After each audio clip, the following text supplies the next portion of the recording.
So this is my son Conrad, and when he was 17 months old, he survived a non-fatal drowning accident.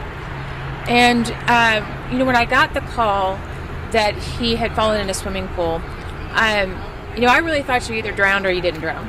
No, you lived or you died. And so when they told me he was alive, I was of course full of hope.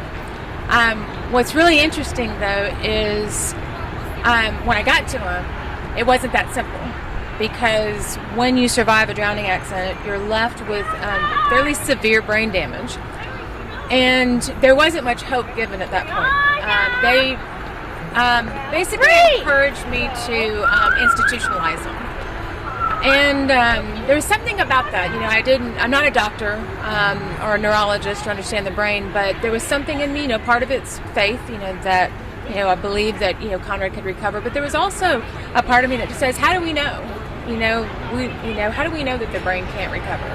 And so, I took Conrad home after that, and because there's not much known, there's not a lot of help out there. The medical community really doesn't understand this, so there's not a lot that they can do to help. And so, a lot of times you can feel very, very alone. And finding an organization like Hope for Minds does several things. One is it brings us together.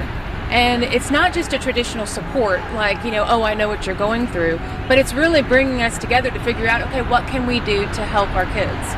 And that's probably the number one, is that, we're coming together and we're pushing the medical community to help us, and we're also helping each other.